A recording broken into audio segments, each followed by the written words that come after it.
운동을 쉽고 재밌게 알려주자. 워크아웃 투게더입니다. 오늘 주제는 스쿼트입니다. 여러분 스쿼트 정말 많이 하시잖아요. 스쿼트를 잘하는 방법 궁금하지 않나요? 그래서 제가 여러분들을 위해서 스쿼트 무조건 남들보다 더 잘할 수 있는 치트키 3가지를 알려드리도록 하겠습니다. 유튜브에도 별로 안 나와 있어요. 일단 저는 못 봤습니다. 제가 뭐 유튜브를 잘 안 봐서 그럴 수 있는데 역시 워크아웃 투게더. 그래서 일단은 스쿼트를 잘하는 방법 첫 번째는요, 우리 스쿼트를 할 때 뭘로 하나요? 맞습니다. 스쿼트는 하체 운동이에요. 그 하체의 가장 최하단부에 무엇이 있나요? 바로 발이 있습니다. 발로 하는 스쿼트이기 때문에 우리는 어떤 모습으로 스쿼트를 하냐, 어떤 이제 신발을 신고 하냐에 따라서 스쿼트의 중량과 스쿼트의 자세가 정말 달라질 수 있어요. 여러분이 이 러닝화를 신고 스쿼트를 한다고 생각해 볼게요. 러닝화를 신고 하면 스쿼트 할 때 왔다 갔다 하겠죠. 왜? 러닝화가 일단 굴곡져 있거든요. 그렇기 때문에 러닝화 신고 스쿼트를 한다? 당연히 스쿼트를 못 하겠죠. 그래서 뭐 반스나 뭐 매트콘 뭐 이런 밑창이 평평한 신발 신고 하잖아요. 좋습니다. 오케이, 좋아요. 자, 스쿼트 되게 편안해집니다. 러닝화나 굴곡진 신발을 신는 것보다 당연히 밑창이 평평한 신발을 신는 게 훨씬 더 안정감 있겠죠. 하지만 저는 맨발로 합니다. 신발을 버리세요. 양말도 버리세요. 양말도 버리세요. 자, 그러면 뭐가 나왔죠? 맨발이죠, 여러분. 저희는 맨발로 스쿼트 할 때 스쿼트를 가장 잘할 수 있습니다. 왜냐고요? 저희가 맨발에 양말을 신겠죠.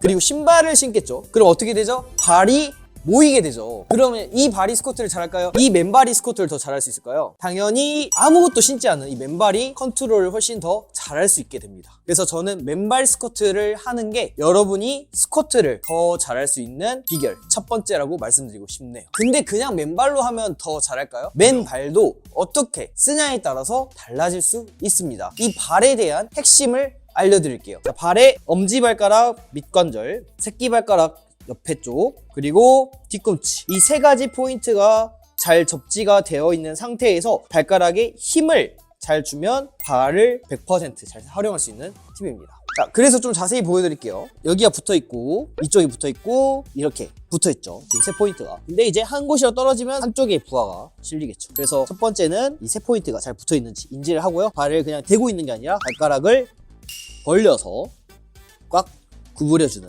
것까지 진행을 하면 훨씬 더 안정감이 생깁니다. 왜냐면 기저면도 넓어지고요. 그리고 발에 힘도 생기면서 얘가 바닥에 붙는 힘을 쓸 수 있거든요. 그래서 이게 맨발 스쿼트의 핵심입니다. 그럼에도 불구하고 헬스장에서는 사실 맨발 스쿼트를 금지하는 경우가 많습니다. 왜냐면 발이 다칠 수 있으니까요. 그래서 관장님들 눈치를 보시고요. 맨발 스쿼트를 금지하는 곳이라면 하시면 안 됩니다. 저희는 맨발로 운동을 할 수 있게 좀 지도를 해드리고 있습니다. 헬스장마다 좀 다르기 때문에 그 부분에 대해서 유의만 하신다고 하면 맨발 스쿼트를 활용하는 게 여러분한테 훨씬 더 도움이 되실 거예요. 자, 이제 두 번째로 스쿼트 잘하는 방법은 코어 안정성입니다. 저희가 몸통을 받치고 있죠, 스쿼트 할 때. 이 몸통이 잘 잡아줘야지 몸의 안정성이 잘 잡히겠죠. 그래서 이 몸통 안정성 운동 정말 많아요. 하지만 제가 하는 딱 한 가지 운동만 해주신다고 하면 바로 효과가 있을 겁니다. 양쪽 손으로 갈비뼈를 잡아주시고요.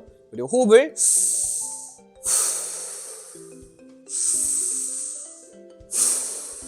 흉곽으로 해주시면 됩니다. 그래서 갈비뼈가 커졌다가 줄어들었다가 하는 걸 느끼시면서 손의 압박을 이용해서 갈비뼈를 활성화시켜서 이 코어 안정성을 확보하는 거예요. 그렇게만 해도 아까보다는 스쿼트가 훨씬 더 수월하게 진행되는 걸 느끼실 수 있을 거예요. 틀어진 골반을 다시 잡을 때도 이런 트레이닝을 진행을 하고요. 스스로도 충분히 할 수 있기 때문에 이 코어 안정성 훈련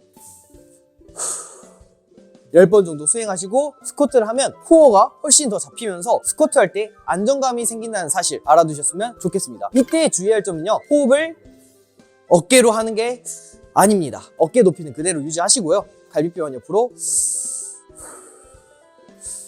벌어졌다가 모아졌다가 하는 걸 느끼시는 게 제일 중요하게 생각해야 되는 부분입니다. 마지막으로 3번째, 무게중심입니다. 저희가 웨이트 트레이닝 할 때 중요한 부분 중 하나는 바로 무게중심인데요. 스쿼트를 할 때 무게중심이 앞에 있는 게 좋을까요? 뒤에 있는 게 좋을까요? 가운데 있는 게 좋을까요? 정답은 가운데입니다. 사람마다 가운데 중심을 잡는 게 정말 어려울 수 있어요. 그래서 저를 한번 따라해 보실게요. 눈을 감고 가만히 서 있어 볼게요. 자, 그때 무게중심이 왼쪽에 있는지 오른쪽에 있는지 또는 앞꿈치에 있는지 뒤꿈치에 있는지 한번 느껴보세요. 네, 저는 약간 뒤꿈치에 있네요. 네, 뒤꿈치에 있습니다. 자, 이렇게 했을 때 스쿼트를 하면 당연히 뒤쪽에 좀 더 부하가 더 많이 가겠죠. 발의 정 가운데 무게중심이 있어야지 올바른 스쿼트를 진행할 수 있습니다. 부상 확률도 줄어들고요. 그래서 이거를 다시 세팅을 해줄 건데요. 어떻게 할 거냐면 처음에는 한 발 서기를 진행할 겁니다. 자, 이렇게 했을 때 무게중심에 대한 이해를 몸이 스스로 할 수 있게 도와주는, 그리고 반대쪽 10초.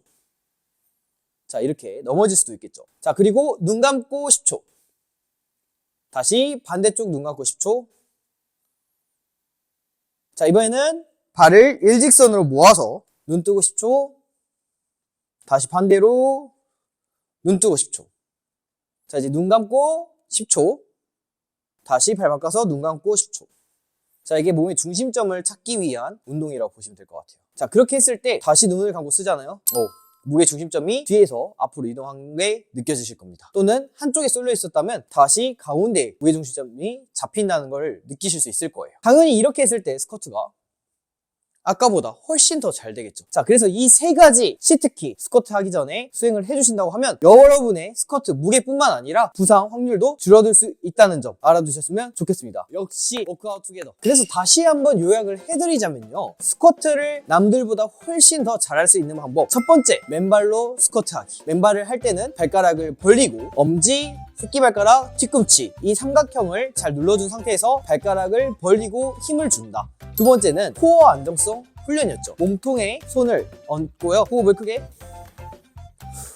10번 정도 하시면 코어가 활성화되면서 몸통의 중심이 훨씬 더 잘 잡히는 걸 느끼실 수 있을 거예요. 세 번째는 무게 중심점 가운데로 맞추는 거. 한 발 쓰기, 그리고 반대발 한 발 쓰기, 가운데로 서기, 눈 감고 눈 뜨고 연습하면서 무게 중심점이 안 맞춰졌던 거를 다시 맞추고 스쿼트를 하게 되면 부상 확률과 스쿼트 할 때 잘못된 자세로 할 확률을 현저히 떨어뜨릴 수 있습니다. 영상을 보기만 하지 마시고 지금 바로 실천하시고 스쿼트 전과 후의 차이를 한번 느껴보세요. 저희는 워크아웃 투게더였습니다.